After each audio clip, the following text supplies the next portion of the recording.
Have you ever struggled with what to put on a job application when they ask you that all-important question, what's your salary range? Well, we're going to talk about this today, and I'm going to tell you exactly what you need to do. I'm Tammy Homgardner, career coach, Forbes contributing editor, the founder of the Job Search School, and a best-selling author. And today we're going to get to the bottom of what you do because that can be very, very tricky. But before I get into all that, I want to let you know that I have a much longer and more detailed job search training class over at my website, BeHiredFirst.com. And you get my free job search planning tool just for heading over there today and registering for the training. Now, this training is absolutely free of charge, and it's really cool because it's unlike most training where you're just kind of sitting there taking notes. The training that I have for you is, yes, you'll be taking some notes, but you can actually get off of the presentation and go start implementing the things that I teach you over there right away to start improving your job search. So you don't want to miss that. BeHiredFirst.com.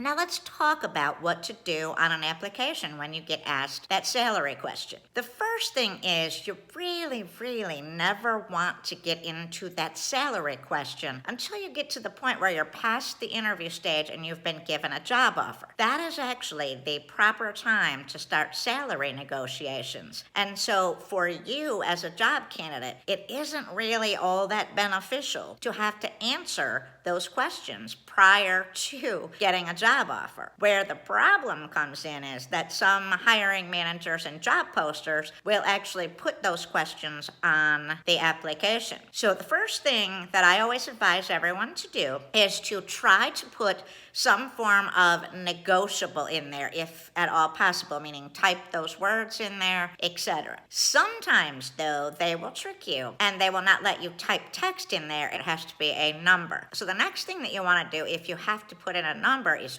try to leave that spot blank. And then when you're done with the application or you need to go to the next page, either hit, continue or submit. Because if it's not a required field, you just want to leave that blank and move on to the next section of the application. But most of the people that still ask you that, and it's not being asked near as much as it was in the past, but some of the people who do ask that question on their job applications will lock you in to having to answer that question because they'll just make it a required field on their application, which then in turn doesn't let you submit or continue until you actually answer the question. If that happens, there are two things that you can do really. The first thing that I would do is I would copy in your browser the exact name of the job, and I would go on over to LinkedIn.com and I would do a job search over there and put in the exact title of the position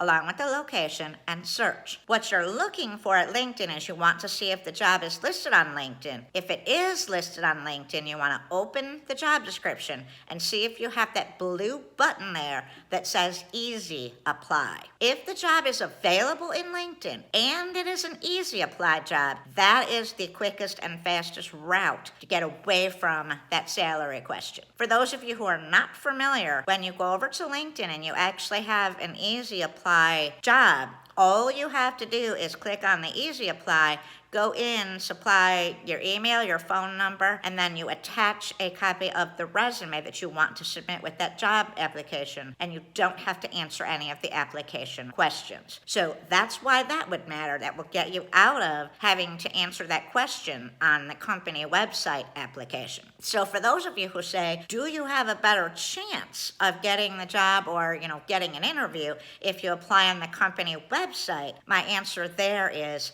no.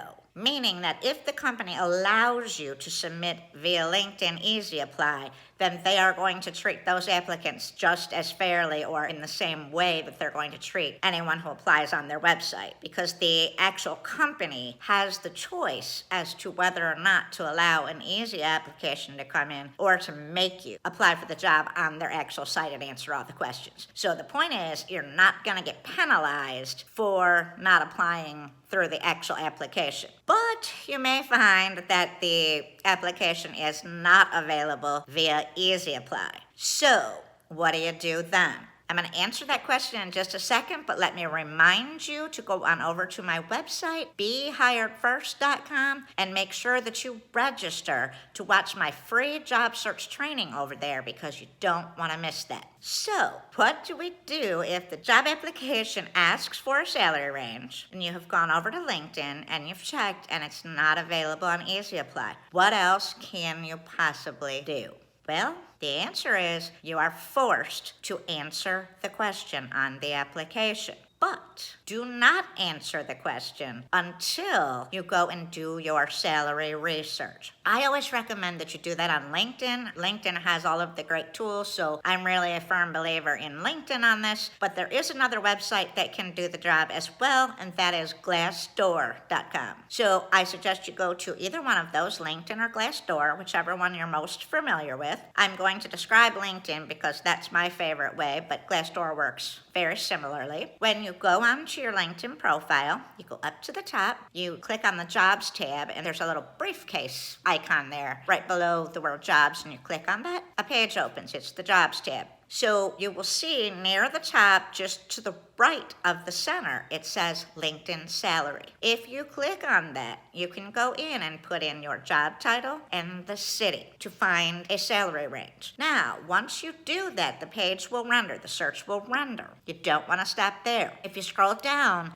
about halfway down the page, you're going to see Search by Company. And what you want to do is find the company that you're applying to, and it will give you the salary range that company pays for. It's really, really a neat tool. Very, very cool. And the other thing that I have to say is if by chance you go in there and the company that you are applying to is not on LinkedIn, and by the way, that very rarely happens, but if the company that you're trying to apply to is not on LinkedIn, then what you want to do is find a competitor that is in the same industry in or around the same area. Because obviously, pay is going to differ by area and so forth. And so then use the range that you find for a competitor. But you always want to check that because it's going to be really, really close to what they actually pay. And then you want to use those sort of numbers on your job application. And you want to do that because you have to understand you are not negotiating at this point. That hiring manager or job poster is using that question as a weed out right now. So those that post way too high are going to get thrown out, and those that post way too low, I'm not saying you're going to get thrown out, but if you have the credentials and you post very low, you're going to get taken advantage of and you're not going to get what you're really worth. And so we don't want to see you give up money because you make a mistake filling out the application. So I hope that this has helped you today, but you can learn much, much more if you go over and just register for my free job search training at BeHiredFirst.com.